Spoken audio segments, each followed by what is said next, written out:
Okay, let's unpack this. If the last thing you remember about Robinhood was maybe the frantic meme stock headlines back in 2021, Yeah. you are probably about to be completely surprised. Hmm. We received detailed research on their Q3 2025 results, and look, they weren't just good, they were genuinely record-breaking. And they signal a pretty profound operational shift. Yeah, that really is the crux of this deep dive, isn't it? Our mission here is to move past that, that history and understand the company Robinhood has actually become. Right. How does this platform actually generate massive profitability now? What are the major risks that remain in this new, more diversified business model? And maybe most importantly, is the market's current extremely high valuation actually justified by this new financial maturity? The numbers alone are pretty stunning. Robinhood reported record total net revenues of $1.27 billion. That's a 100% increase year over year. I mean, a doubling of the top line. And that operational efficiency, it flowed straight to the bottom line. Net income hit $556 million, which is up 271% year over year. They didn't just meet analyst expectations, they demolished them. Yeah. This really confirms that the company has hit a powerful inflection point. So let's jump right into section 1 then. The ecosystem flywheel. The sources we looked at emphasize that this explosive Q3 narrative is not really about adding tons of new users. Right. Funded customers were up, a modest 10% year over year to 26.8 million. Perfect. So if they aren't focused primarily on acquisition, what's the real story? It's pure monetization. That's it. They've successfully built a sort of sophisticated machine for selling more services to the users they already have. Okay. And the most telling metric here is average revenue per user, ARPU.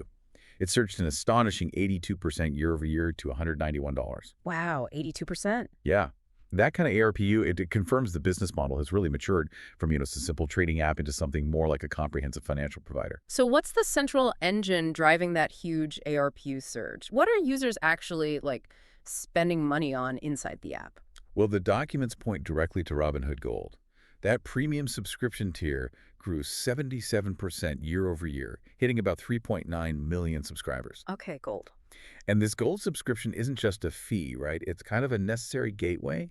It unlocks the high-value services like higher savings rates, margin access. It creates a really potent financial flywheel. We also saw these aggressive product offerings designed not just to grab headlines, but to grab sticky assets. You're talking about the 3% IRA match specifically. That match worked exactly as intended, yeah. It was a massive incentive. It drove a huge surge in net deposits. For the last 12 months, those deposits reached a record $68.3 billion. $68 billion, wow. And that huge sticky deposit base that provides the cheap capital that then feeds the entire rest of the business, especially those high margin parts like the margin book and the just income streams. Okay, that takes us right into the next major insight then, revenue diversification.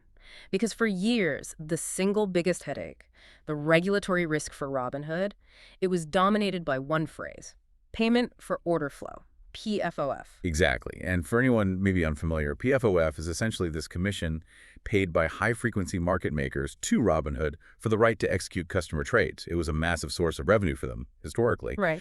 But it was also a huge regulatory target. The sources show, though, that PFOF is just not the main story anymore. Okay, so how much has the business actually diversified away from that? Well, Robinhood now relies on three pretty strong core pillars of income. The largest is still transaction-based revenues. That accounted for about 57.3% of the total, or $730 million. Okay.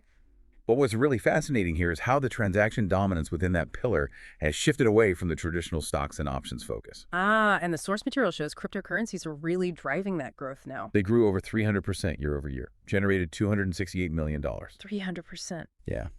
That dramatically outpaced options, which, still significant at $304 million, but only grew 50%. This strength really seems to validate CEO Vlad Tenev's long-term strategic bet on tokenization. And it's supported by the recent acquisition of that global crypto exchange, Bitstamp. Right. Okay, so that's pillar one. What's the second massive pillar? You mentioned it's a high-margin one, net interest revenues, NIR. Exactly. NIR, this accounted for 35.8% of total revenue, totaling $456 million. Now, NIR is the income generated from, lending out cash balances, securities, margin loans, that sort of thing. Got it. And this pillar is primarily driven by their record $16 billion margin book. 16 billion. Okay, so that leads to a pretty critical question then. If we look at the old controversy, the PFOF-driven revenue streams from equities and options, they now account for less than 31% of total revenue. Right. So it sounds like they've basically neutralized the regulatory risk, but is that actually true? Have they solved the PFOF problem? Well, it's a massive risk reduction, certainly, because they just aren't dependent on it like they used to be. Okay. However, they are still exposed to political threats around PFOF, especially in options, which is still their largest single transaction category. Yeah. So they didn't eliminate the risk entirely, they just diversified around it. And in doing so, it sounds like they've introduced a new vulnerability with that big NIR pillar. They absolutely have, yeah. The company even noted in its filing that growth was, quote, partially offset by lower short-term interest rates. Ah, okay.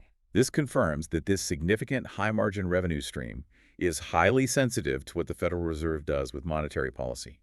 If Fed starts a major rate-cutting cycle down the line, Then that NIR profit gets squeezed. exactly, that becomes a substantial headwind.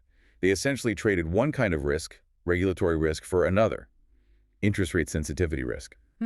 Let's talk about their competitive edge now, Section 3.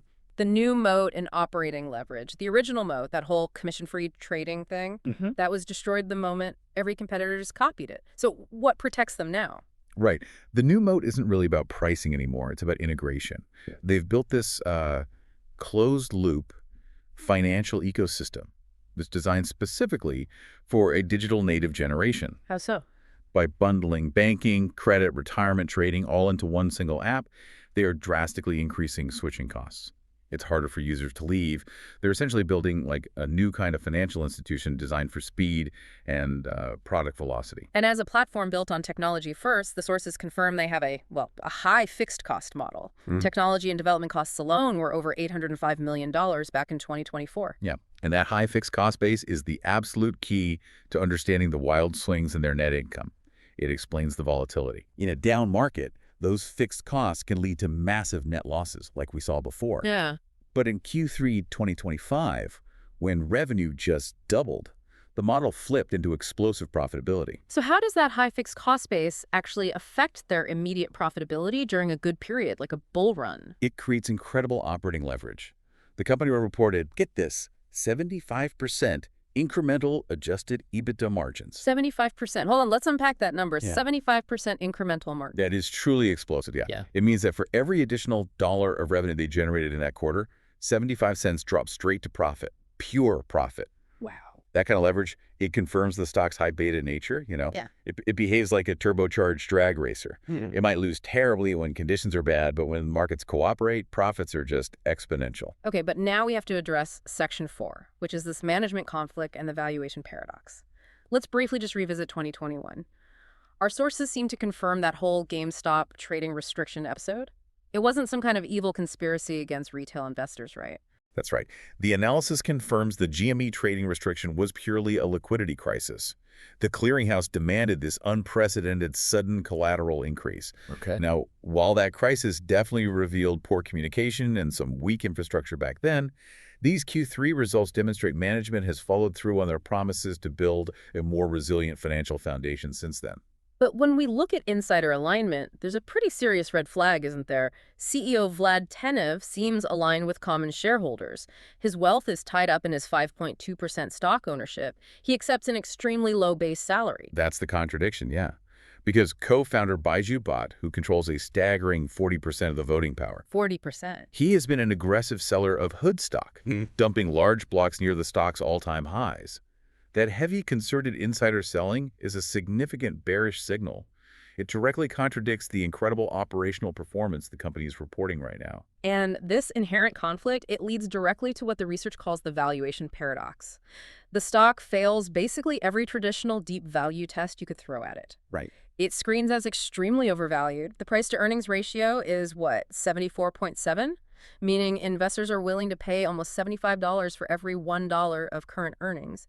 And the price to book is 15.2. I mean, those numbers just scream caution to a value investor. They absolutely do. But here is where the story gets really counterintuitive. Because of that massive Q3 profitability surge, the company now passes all its trailing 12-month PTM profitability tests. It's showing a net margin of 52.2%. 52% net margin. And an ROE, return on equity, of 26.49%. Furthermore, its PEG ratio, that's price earnings to growth, is exceptionally low. It's sitting at about 0.14. Okay, for those keeping score at home, what does that exceptionally low PEG ratio, 0.14, typically signify? Well, generally, a PEG ratio below 1 suggests the stock might be fundamentally undervalued relative to its expected growth rate. So the market is kind of giving the stock a value grade for its growth profile, even though it trades at a massive absolute price multiple. It's strange. The company has clearly flipped a switch to massive, high-quality profitability, which appeals to, quality and growth investors. But its current price is completely uninvestable by traditional value standards. It's a paradox. Right. The market is clearly pricing in sustained, almost stratospheric growth that makes the current TTM earnings look pretty small in comparison. To try and quantify that massive expectation, we have to look at the DCF analysis in Section 5. Yeah, and modeling a discounted cash flow valuation for Robinhood is notoriously difficult. It really is. Because its historical free cash flow, FCF, has been violently volatile. I mean, swinging from positive $1.8 billion one year to negative $0.9 billion another. Okay, so it's unreliable. Very. So the analysis used the more stable TTM net income, that $2.194 billion figure, as a kind of proxy for free cash flow. And they modeled, 4 different scenarios to see what kind of growth rate is actually required to justify the current market capitalization, which is sitting around $130 billion. That's right. And the results were pretty clear. The current market cap is only justified by the most bullish scenario, what they called the optimistic case. And what does that optimistic case require? What is the market demanding of this company to make that price make sense? Okay, so it assumes the company must successfully execute its whole ecosystem strategy and maintain an aggressive 45% annual revenue growth rate for the next 5 years. 45% a year for 5 years. Yes, before tapering off. Anything short of that level of perfection, even say 30% annual growth, implies the stock is significantly overvalued today. The market demands near-perfect execution. Wow. And even assuming this aggressive, perfect execution for half a decade, what did the analysis determine was the appropriate buy price if you applied a standard, say, 30% margin of safety? Even with that perfect growth modeled in, the calculated buy price comes out to $104.14 per share. Okay. And given where the stock is currently trading, well above that, there's essentially zero margin of safety baked into the valuation right now. So, all right, we've covered a remarkable amount of ground here. Robinhood has successfully shifted from what looked like a risky, unprofitable growth story to a diversified, highly profitable financial ecosystem built on subscriptions and that high-margin interest income. The high fixed cost base means profits are just explosive in a bull market. I mean, hello, 75% incremental margins. It's an undeniable operational success story. It really demonstrates tremendous management resilience after everything that happened in 2021. Definitely.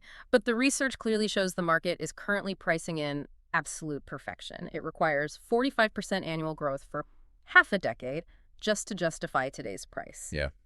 We've seen the significant operating leverage when markets are hot, but we also identified that new vulnerability, net interest revenue. So the question for you, the listener, to kind of mull over is this. The market demands 45% annual growth. Can they actually hit that number when one of their key high-margin revenue pillars, net interest income, is directly threatened by the next potential Federal Reserve rate-cutting cycle?